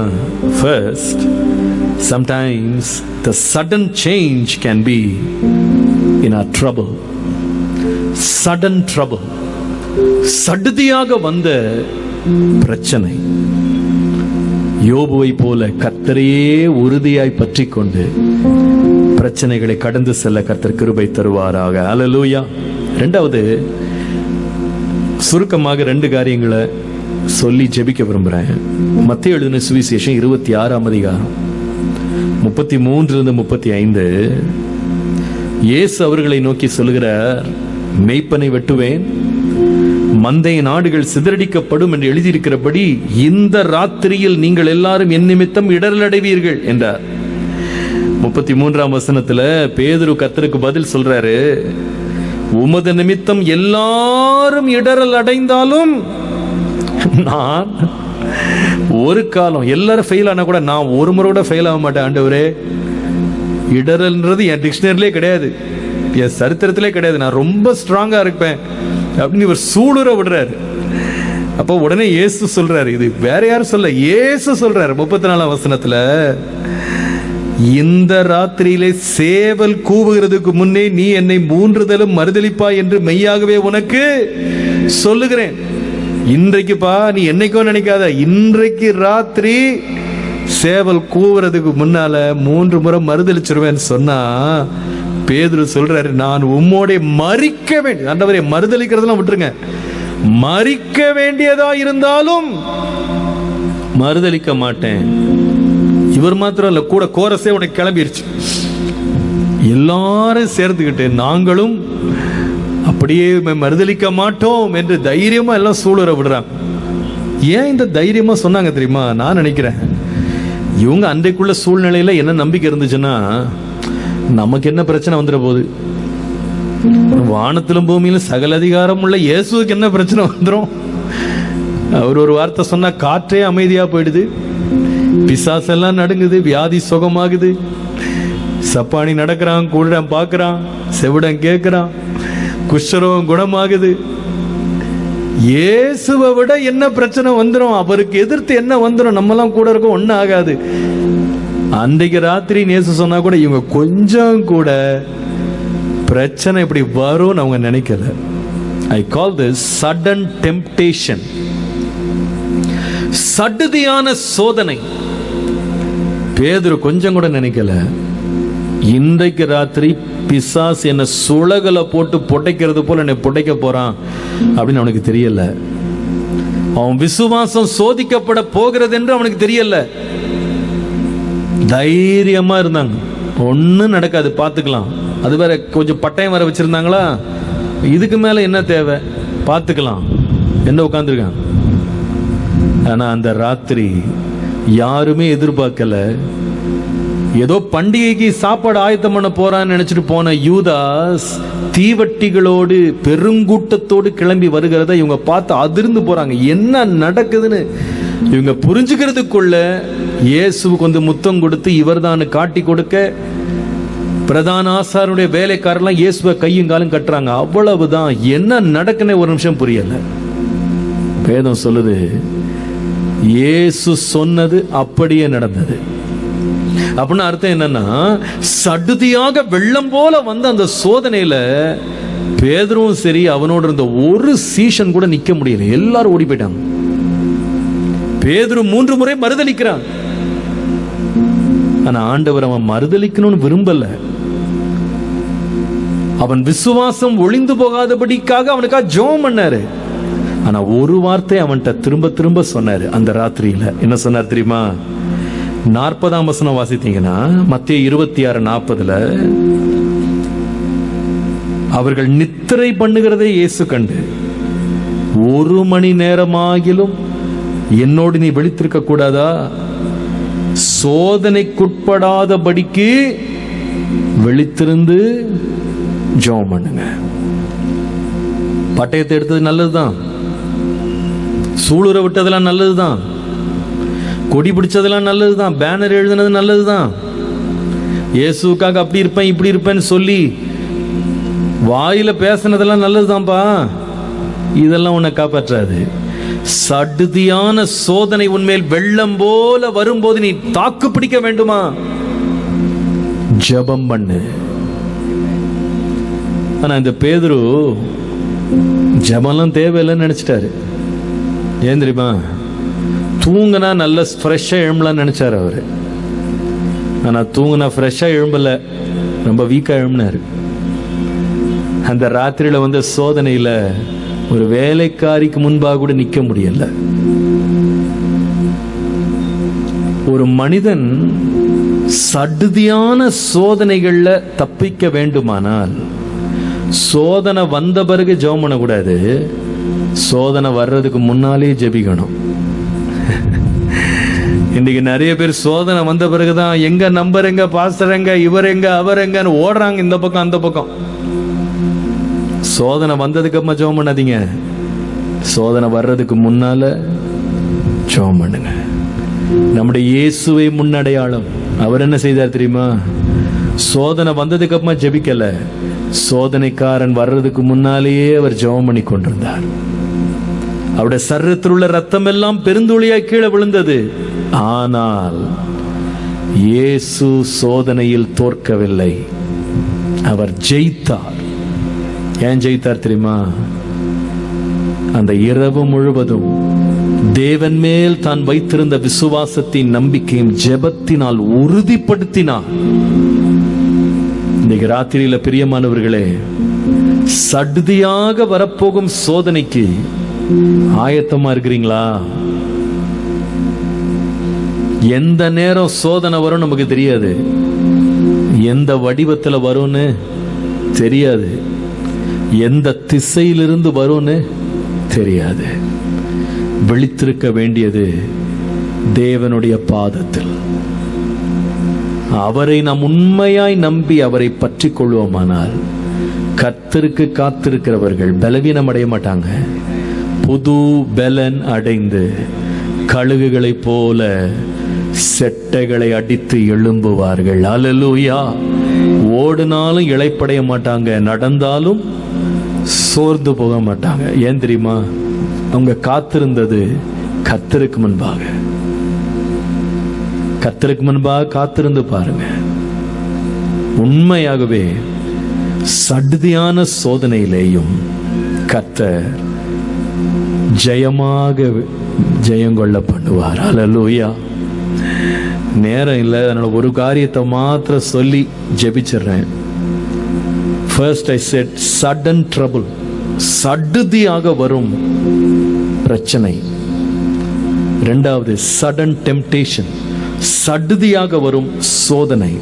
கடைசியாக லூக்கா எழுதின சுவிசேஷம் 12ஆம் அதிகாரம் 16 முதல் வாசிக்கும் பொழுது இயேசு சொன்ன ஒரு ஓமை. ஐஸ்வர்யவானுடைய ஒரு நிலம் நன்றாக விளைந்தது. உடனே அவன் சொல்லுகிறான், நான் என்ன செய்வேன்? என் தானியங்களை சேர்த்து வைக்கிறதுக்கு இடம் இல்லையே. ஒன்று செய்வேன், களஞ்சியங்களை இடிப்பேன், பெரிதாய் கட்டுவேன், விளைந்த தானியத்தை பொருட்களை அங்கே சேர்த்து வைப்பேன். பின்பு தன் ஆத்துமாவை பார்த்து சொல்லுவானா, உனக்காக அநேக வருஷங்கள், நாளுக்கு வாரெல்லாம் கிடையாது, வருஷத்துக்கு போயிட்டார், அநேக வருஷங்களுக்காக அநேகம் பொருள் சேர்த்து வைத்து விட்டேன். நம்ம தான் இப்பெல்லாம் 5 வருட திட்டம், 10 வருட திட்டம், இவர் அப்பமே போட்டார் 2000 வருஷத்துக்கு முன்னாடி. அநேக வருஷங்களுக்கு எல்லாம் சேர்த்துட்டேன், அதனால நீ என்ன செய்யலாம்னா வேலைக்கே போவானா, இனிமேல் இளைப்பாறலாம், புசிக்கலாம், குடிக்கலாம், பூரிப்பா இருக்கலாம் அப்படின்னு தன் ஆத்மாவுக்கே சொல்லி கொண்டானா. இவர் ஒரு பக்கம் பேசும்போது கர்த்தர் பேசினாரு. 20ஆம் வசனம், தேவனோ அவனை நோக்கி, மதிகேடனே, உன் ஆத்துமா உன்னிடத்திலிருந்து இந்த ராத்திரியில் எடுத்துக்கொள்ளப்படும், அப்பொழுது நீ சேகரித்தவைகள் யாருடையதாகும் என்று கேட்டார். I call this sudden tragedy. நம்முடைய வாழ்க்கையிலே எப்பொழுது ஆபத்து வரும் என்று யாராலுமே கணிக்க முடியாது. வேதம் சொல்லுகிறது நாளை என்ன நடக்குன்னு நாம் அறியோம். இன்னும் சொல்லுவேன், அடுத்த நிமிடம் நம்ம லைஃப்ல என்ன நடக்கும்னு நம்ம யாருக்குமே தெரியாது. இந்த மனுஷன் வருஷத்துக்கு திட்டம் போட்டுக்கிட்டு இருக்கான். ஆண்டவர் சொல்றார், இந்த ராத்திரி தாண்டாம போயிட்டா என்னப்பா பண்ணுவேன்? இந்த ராத்திரிக்கு அவனுக்கு கேரண்டி இல்லை, நீ வருஷங்களுக்கு கேரண்டி போட்டு திட்டம் போட்டுக்கிட்டு இருக்க. இன்னைக்கு நிறைய மனிதர்கள், ஏன் தேவ பிள்ளைகள் கூட பல வருஷங்களுக்கு திட்டம் போட்டுட்டு ஜெபம் பண்ணிட்டு இருக்காங்க. இன்றைக்கு ராத்திரி தங்க ஆத்துமாவை பற்றி அவங்க கவலை இல்லாம இருக்கிறாங்க. இன்றைக்கு ராத்திரி என் ஆத்துமா தேவனண்டை சேர்வது தேவ திட்டமாயிருந்தால் நான் தேவனை சந்திக்க ஆயத்தமா இருக்கிறேனா என்று யோசிக்க வேண்டிய நேரம் இதுன்றதை மறந்துடாதீங்க. வேதம் சொல்லுகிறது, அவர்கள் ஞானம் அடைந்து தங்கள் முடிவை சிந்தித்தார்களானால் நலமாயிருக்கும். ஞானம் உள்ளவன் யார் தெரியுமா? முடிவில் உட்கார்ந்து சிந்திக்கிறவன் இல்ல, இப்ப இருக்கும் போதே முடிவை குறித்து சிந்திக்கிறவன். நீங்க நிறைய பேர் முடிவில் சிந்திக்கலாம் நினைக்கிறாங்க, அது நம்முடைய நேரம் கிடையாது. இன்றைக்கு ரட்சண்ய நாள், இன்றைக்கு அணுக்கிற காலம். முடிவை குறித்து இன்றைக்கு சிந்திக்கணும், இன்றைக்கு தியானிக்கணும். என் முடிவை குறித்து நான் ஆயத்தமா இருக்கிறேனா? அடிக்கடி நான் யோசிப்பேங்க. ஒரு முறை பல வருஷத்துக்கு முன்னால ஒரு நியூஸ் பேப்பர்ல ஒரு அட்வர்டைஸ்மெண்ட் வந்துருந்துச்சு. என்ன போட்டிருந்தாங்க தெரியுமா? அந்த பேப்பர் அட்வர்டைஸ்மெண்ட் என்ன தெரியுமா? இப்படி எழுதியிருக்காங்க, உங்கள் வீட்டில் கடந்த 25 ஆண்டுகளாக மாறாத 2 பொருட்கள் உண்டு. ஒன்று உங்களுடைய குடும்ப போட்டோ, இரண்டாவது எங்கள் கைத்தான் ஃபேன். என்ன வேடிக்கை! நம்ம வீட்டில் மாறாத 2 பொருளாம். அது ஒன்று நம்ம குடும்ப போட்டோவாம், அப்படியே மாறாம தொங்கிட்டு இருக்குதான். இன்னொன்று மேல தலைக்கு மேல சுத்துற கைத்தான் ஃபேனா. 25 வருஷமா ஓடுதான். ஏங்க, ஒரு கைத்தான் ஃபேனை தயாரிக்கிறவன் தான் ஃபேன் 25 வருஷம் ஓடும்னு கேரண்டி கொடுக்குறாங்க. ஆனா அந்த தொங்கிட்டு இருக்க போட்டோ பேப்பர் இருக்கு பாருங்க, அது 25 வருஷமா தொங்கிட்டு இருக்கு. அந்த போட்டோ பேப்பருக்குள்ள இருக்கிறவன் எத்தனை பேர் இருக்காங்க உயிரோட? பேப்பருக்கு இருக்கிற கேரண்டி கூட மனுஷனுக்கு இல்லை. அதான் உண்மை. நாம் என்னமோ நம்மளை பற்றி பெருசா நினைக்கிறோம். வேதம் சொல்லுது, மனுஷனுடைய நாட்கள் புல்லு கொப்பா இருக்கு. மரத்தை வெட்டி போட்டா கூட அது துளுத்துரும். மனுஷனுடைய ஜீவிய நாட்களுக்கு என்னங்க இருக்கு கேரண்டி? நாம் இன்னைக்கு என்னென்னத்தையோ பற்றி யோசிக்கிறோம். விஞ்ஞானம் யோசிக்கிறோம், அரசியல் யோசிக்கிறோம், வியாபாரம் யோசிக்கிறோம், முதலீட யோசிக்கிறோம், என்னென்னமோ யோசிக்கிறோம். ஆத்துமாவை பற்றி யோசிச்சிருக்கிறோமா?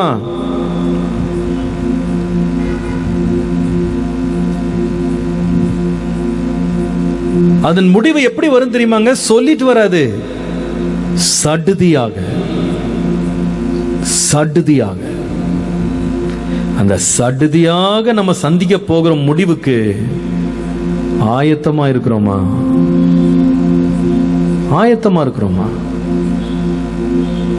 இன்னைக்கு நம்ம நினைக்கிறோம், நம்ம டெய்லி ஜிம்முக்கு போறோம், அதனால ரொம்ப வருஷம் இருக்க போறோம். கர்த்தர் கொடுத்தா இருப்போம், நான் இல்லைன்னு சொல்லல. நம்ம நினைக்கிறோம் ரொம்ப சிறுதானிய உணவா சாப்பிட்டுக்கிட்டு இருக்கோம், அதனால நமக்கு கேரண்டி இருக்குன்னு நினைக்கிறோம். அதெல்லாம் கிடையாது. கர்த்தர் வைத்த நாள் தான்.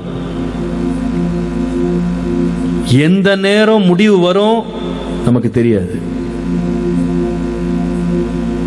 சடுதியாக சந்திக்க போகிற முடிவுக்கு ஆயத்தமா இருக்கிறானா?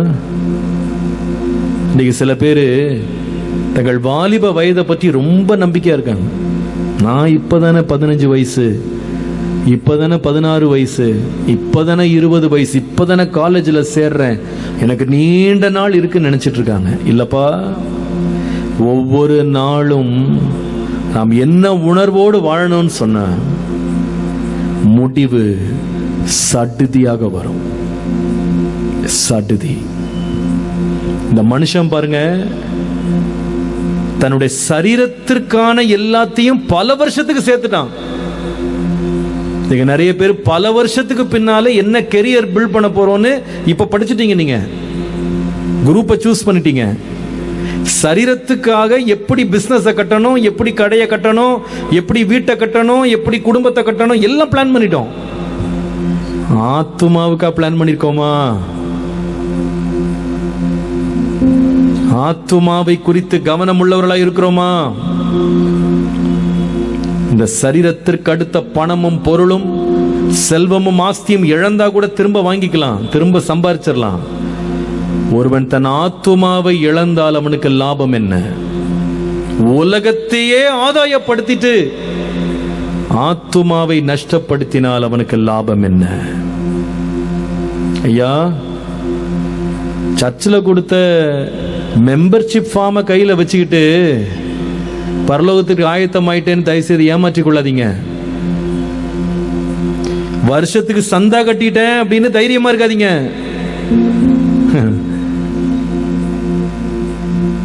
சர்ச்சுக்கு ஆண்டவருக்காக சர்ச்சு கட்டி கொடுத்துட்டேன்னு தைரியமா இருக்காதீங்க. ஆத்துமாவை தேவனுக்கு அர்ப்பணிச்சிருக்கிறீங்களான்னு கேளுங்க. முடிவு எப்படி வரும்னா சடுதியாய் வரும். ஏன்? மரணம் நம்மை சந்திக்காம போகலாம், ஆனா இயேசுவின் வருகை சடுதியாயிருக்கும். நாம் ஆரம்பத்திலே வாசித்த வசனம் என்ன? நோவாவின் காலத்திலே நடந்தது போலவே மனுஷகுமாரனுடைய நாட்களிலும் நடக்கும். சுவிசேஷம் அறிவிக்கப்பட்டது, தேவனுடைய வார்த்தை ஒவ்வொருவருக்கு சொல்லப்பட்டது, எச்சரிப்பு கொடுக்கப்பட்டது.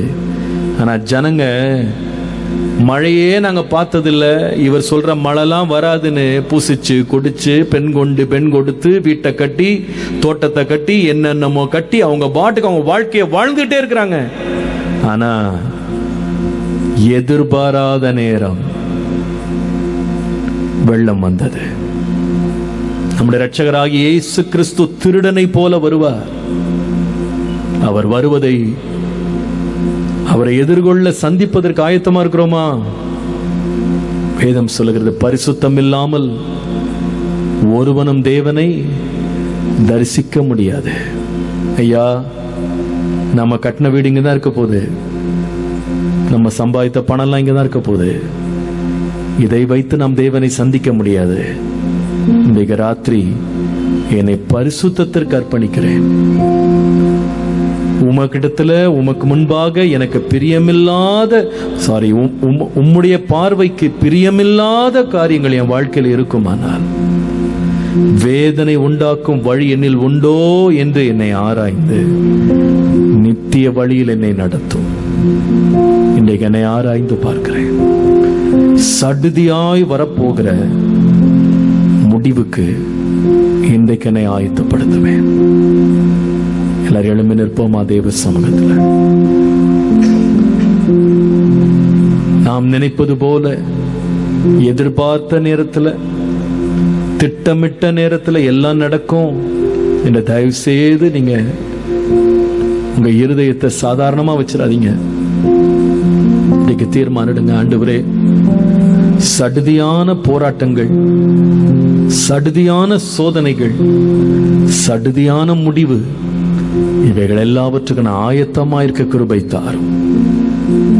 அன்னைக்கு அந்த விமானத்துல ஏறினவங்க சடுதியாக தங்க பயணம் இப்படி திரும்பும்னு அவங்க நினைக்கல, அவங்க எதிர்பார்க்கல.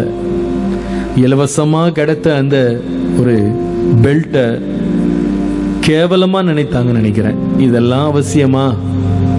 இதெல்லாம் போடணுமா? இதுல என்ன நடந்துற போகுதுன்னு உட்கார்ந்துருந்தாங்க. ஆனா ஜீவனுக்கும் மரணத்துக்கும் வித்தியாசப்படுத்தினது அந்த ஒரு பெல்ட் தான். நம்ம மேல் வரப்போகிற வெள்ளம் போன்ற பிரச்சனைகள் நடுவில் நம்மை நிற்க வைக்க போகிறது பொன்னிலும் விலையேற பெற்ற விசுவாசம். நம்முடைய வாழ்க்கையில வரும் சோதனைகள்ல சடுதியாக அவைகள் வெள்ளம் போல் வந்தாலும் நிற்க வைக்க போகிறது கர்த்தருக்காய் காத்திருந்து ஜெபிக்க பண்ணுகிற விசுவாசம். தேவனுடைய வருகைக்கு நம்மை ஆயத்தப்படுத்த போகிறது. நம்முடைய ஆத்துமாவை சடுதியான அழிவுக்கு நேராக நம்மை காக்க போகிற ஒன்றே ஒன்று, ஆண்டவரே, என்னுடைய பரிசுத்தம். என்னை ஒருமுறை கூட என் பாவங்களை கழுவி சுத்திகரித்து பரிசுத்தப்படுத்தி நாளைக்கென்று சொல்லாமல் இன்றைக்கு உம்முடைய ரட்சிப்புக்கு என்னை ஆயத்தப்படுத்த, என் வாழ்க்கையை உமக்கு அர்ப்பணிக்க என்னை ஒப்பு கொடுக்கிறேன் என்று சொல்லுங்க. கர்த்தர் நமக்கு இரக்கம் பாராட்டுவாராக. ஹalleluya. என்னை தருகிறேன் உம் கரத்தில், என்னை படைக்கிறேன் உம் பாதத்தில், என்னை தருகிறேன் உம் கரத்தில், என்னை படைக்கிறேன் உம் பாதத்தில். உருவாக்குமே, என்னை உருவாக்குமே, உருவாக்குமே, என்னை உருவாக்குமே. மனிதனுடைய பாவங்களை தீர்க்க இயேசுவில்லாமல் வேறு வழி இல்லை. நம்முடைய வாழ்க்கையில் இருளை விளக்கி வெளிச்சத்தை கொடுக்க இயேசுவென்ற மெய்யான ஒளி அன்றி வேறு ஒன்றுமில்லை. பிதாவண்டை நம்மை சேர பண்ண இயேசு அன்றி வேறு வழி இல்லை. இந்த கூட்டத்துக்கு நீங்க வந்தது முக்கியம் இல்ல. அன்பான தம்பி தங்கச்சி, அன்பான சகோதரனே சகோதரியே, தகப்பனே தாயே, இந்த கூட்டத்தொட்டு எழுந்து போகும்போது சடுதியாக என் மேல் வரப்போகும் ஒவ்வொரு சூழ்நிலைக்கு நான் ஆயத்தமா இருக்கேன் பாஸ்டர்.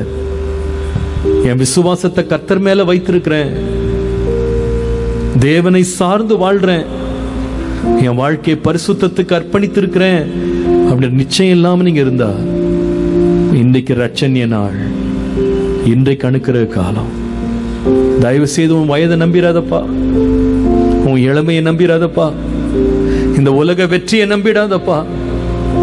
கர்த்தரை அல்லாமல் நம்மை சடுதியான பிரச்சனைகளுக்கு நம்மை காக்கிறவர் வேறு ஒருவரும் இல்லை. அவர் ஆத்துமாவின் நங்கூரம். இந்த ராத்திரி எல்லா கண்களை மூடி இருக்கும்போது, பாஸ்டர் நான் ரொம்ப நீண்ட காலத்துக்கெல்லாம் திட்டம் போட்டுட்டு இருக்கேன், நான் சடுதியாக வரப்போகும் போராட்டங்களுக்கு நான் எதிர்த்து நிற்கவோ சந்திக்கவோ நான் ஆயத்தமா இல்லை. என் வாழ்க்கை இயேசுவுக்கு நான் அர்ப்பணிக்கல. என் பாவங்கள் போக கழுவப்பட்டு நான் பரிசுத்தத்துக்கு என் வாழ்க்கையை நான் ஒப்பு கொடுக்கல. இன்றைக்கு என் வாழ்க்கை இயேசுவுக்கு அர்ப்பணித்து அவருக்காக வாழ விரும்புறேன். என்னுடைய முடிவை குறித்து நான் இப்பொழுது சிந்திக்கவும், சடுதியாக நடக்க போகிறவைகளுக்கு ஆயத்தமாய் இருக்கவும் என்னை அர்ப்பணிக்க விரும்புறேன். ஆண்டவருக்கு என் உள்ளத்தை ஒப்பு கொடுக்க விரும்புறேன்னு சொல்லி யாராவது ஒருவர் இந்த சத்தத்தை கேட்டுக்கொண்டு நீங்க ஆண்டுக்கு அர்ப்பணிக்க விரும்பினால் எல்லாரும் கண்களை மூடி இருக்கும் போது உங்க வலது கரத்தை 2 செகண்ட் மாத்திரம் தூக்கி கீழே போட்டுருங்க. இதுவரைக்கும் நான் இயேசுக்கு என்னை ஒப்பு கொடுக்கல, இன்றைக்கு என் வாழ்க்கையை கர்த்தருக்கு அர்ப்பணிக்கிறேன் என்று சொல்றவங்க, தேங்க்யூ ஜீசஸ், கை கீழே போட்டுருங்க. உங்களுக்கு நான் ஜெபிக்கிறேன். இதுவரைக்கும் இயேசு உங்க வாழ்க்கையில் ஏற்றுக்கொண்டு பாவங்கள் போக கழுவப்பட்டு ரட்சிக்கப்பட்டு அவருடைய அன்பை ஏற்றுக்கொள்ளாம இருந்தா நான் சொல்ற ஜெபத்தை ஒரு நிமிஷம் என் பின்னால திரும்ப உள்ளத்தின் ஆழத்திலிருந்து சொல்லுங்க. நீங்க ஆண்டவரோடு பேசுங்க. சொல்லுங்க, இயேசுவே நான் ஒரு பாவி, என் பாவங்களுக்காக நீர் சிலுவையில் எனக்காக மரித்தீர், உம் இரத்தத்தை எனக்காக சிந்தினீர், அந்த விலை மதிப்பில்லாத ரட்சிப்பை எனக்காக தந்தீர். சடுதியாக வரப்போகும் உம்முடைய வருகைக்கு நான் ஆயத்தப்படும்படி இரட்சகராகிய உம்மை என் உள்ளத்தில் ஏற்றுக்கொள்ளுகிறேன். என் பாவங்களை எனக்கு மன்னியும், என்னை பரிசுத்தத்திலே என்னை வழி நடத்தும், உம்மை போல என்னை மாற்றும். இன்று முதல் உமக்காக உம்மோடு உம்மை போல வாழ என்னை அர்ப்பணிக்கிறேன். இயேசுவின் நாமத்தில் பிதாவே, ஆமென். கர்த்தர் உங்களை ஆசீர்வதிப்பா. இதுவரைக்கும் நீங்க இந்த ஜெபத்தை முன்னால் செய்ததில்லை, இன்றைக்கு தான் இயேசுக்குள்ள அர்ப்பணிச்சிருக்கிறீங்க அப்படின்னா தயவு செய்து இந்த கூட்டம் முடியும் போது ஒரு 2 நிமிஷம் நீங்க பொறுத்திருந்து முன்பாக வந்து ஊழியர்களை சந்தித்து ஜெபித்து விட்டு செல்லுங்க. தொடர்ந்து ஒரு ஆவிக்குரிய சபைக்கு சென்று கர்த்தருக்குள்ள உங்களை கட்டிக்கொள்ளுங்க. கர்த்தர் உங்களை ஆசீர்வதிப்பாராக. கர்த்தர் உங்களோடு இருப்பாராக. ஆமென்.